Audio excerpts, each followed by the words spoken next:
1,96,8,56,119 वर्ष पुराना है हमारा सत्य सनातन। भारत में करोड़ों लोग हिंदू धर्म को फॉलो करते हैं। उनका मानना है कि ये पूरी दुनिया ब्रह्मा ने बनाई है। त्रेता युग में राम आए थे और द्वापर में कृष्ण, और उन्हीं के मंदिर बनाकर उनकी पूजा पाठ करके उन्हीं की भक्ति करते हैं। लेकिन दोस्तों, मैं आपसे वादा करता हूं कि ये वीडियो देखने के बाद जिसको आप भगवान समझते रहे हो वो सिर्फ उन काल्पनिक कहानियों के किरदार हैं जो आज से मात्र 2000 साल पहले ब्राह्मणों और पंडितों ने लिखी थी। इसका मतलब ये हुआ कि आपके राम भी काल्पनिक है और कृष्ण भी काल्पनिक ही है, क्योंकि भारत में मानव का इतिहास 20 लाख साल पुराना है। दोस्तों, आपको पता नहीं होगा, लेकिन भारत के कई इलाकों में पत्थर के बने ऐसे औजार मिले हैं जो इस बात के पक्के सबूत है कि भारत में भी इंसान जैसे प्राणी लाखों साल पहले रहा करते थे।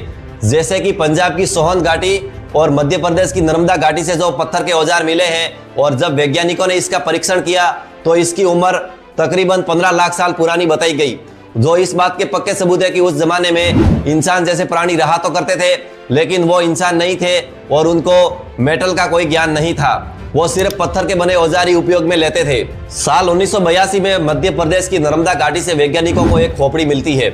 यह कोई आधुनिक इंसान नहीं था, बल्कि यह आधुनिक इंसान का पूर्वज था, होमो इरेक्टस, जो नर्मदा घाटी में नर्मदा नदी के किनारे आज से 2 से 3 लाख साल पहले रहा करता था। दोस्तों, अब बात करते हैं आधुनिक इंसान की, होमो सेपियंस यानी कि हमारी।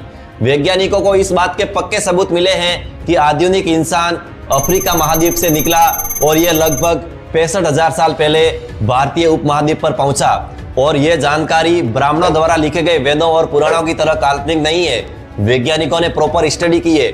डीएनए और जेनेटिक स्टडी के बाद ही वैज्ञानिक इस नतीजे पर पहुंचे हैं। दोस्तों, आधुनिक मानव अफ्रीका से निकलकर भारतीय उपमहाद्वीप पर आज से 65,000 साल पहले आ चुका था, लेकिन उसने आते ही खेतीबाड़ी शुरू नहीं की थी। उसको बहुत टाइम लगा, और आज से तकरीबन 10,000 साल पहले बलूचिस्तान के मेहरगढ़ नामक स्थान पर वैज्ञानिकों को साक्ष्य मिले हैं कि यहीं पर सबसे पहले खेती और पशुपालन की शुरुआत हुई। बहुत ही लंबे समय तक खेतीबाड़ी और पशुपालन करते करते इंसान को समझ में आने लगा कि व्यापार क्या होता है और गांव क्या होता है, और यहीं से धीरे धीरे इंसान ने सिंधु घाटी सभ्यता जैसे वेल प्लान्ड शहर डेवलप किए। मोहनजोदड़ो, हड़प्पा के बारे में आप सब लोग जानते हैं। लेकिन दोस्तों, आपको यहाँ पर ध्यान रखना होगा कि यह सभ्यता कोई धार्मिक ग्रंथों पर आधारित नहीं थी, बल्कि ये अच्छे शहर की प्लानिंग करने पर आधारित थी।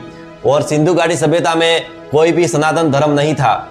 सिंधु घाटी सभ्यता के बाद ही लोगों को धार्मिक और दार्शनिक विचार आना शुरू होते हैं, और इसी को वैदिक काल कहा गया। और इसी दौरान यहाँ पर वेद लिखे गए, उपनिषद लिखे गए, कर्मकांड की बातें होने लगी, पुनर्जन्म, आत्मा और परमात्मा की बातें होने लगी, मोक्ष और भक्ति परंपरा की शुरुआत होती है। और इसी दौरान रामायण और महाभारत जैसे महाकाव्य भी लिखे जाते हैं। तो दोस्तों, जो लोग कहते हैं कि सनातन धर्म आदि अनादि काल से चला आ रहा है, ऐसा कुछ भी नहीं है। यह सिर्फ आज से 3000 साल पहले शुरुआत हुई थी। जो लोग बोलते हैं कि राम और कृष्ण ने अवतार लिए और ब्रह्मा विष्णु महेश ही इस पूरी सृष्टि को चलाते हैं, ऐसा कुछ नहीं है। ये सिर्फ एक दार्शनिक बातें हैं जो आज से ब्राह्मणों और पुरोहितों ने 3000 साल पहले कल्पनाएं की थी। तो आज आपको इसकी भक्ति करने की कोई जरूरत नहीं है। आज हमारे पास पर्याप्त सबूत है कि इंसान किस तरह से इस भारतीय महाद्वीप पर रहने लगा और कहां से आया।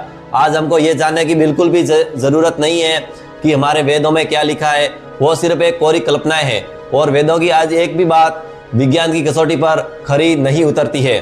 तो दोस्तों, इस तरह से ब्राह्मणों और पंडितों ने इन दार्शनिक और धार्मिक बातों को अपना बिजनेस मॉडल बना दिया। अब ये लोग एक भगवान का अवतार लेकर आते हैं, उसकी मूर्ति बनाकर मंदिर में स्थापित करते हैं, और उसके सामने आपको संस्कारी और भक्ति करने जैसी बातें करते हैं। उन्होंने कहा कि आप ये करोगे तो स्वर्ग में जाओगे, ये करोगे तो नरक में जाओगे। इस तरह से वो आपको डराते हैं, और आपके इसी डर के नाम पर वो मंदिर में दान पात्र में पैसा जमा करते रहते हैं, और आप मेहनत करते रह जाते हो, और वो मस्ती से उन पैसों से अपना घर गृहस्थी चलाते हैं।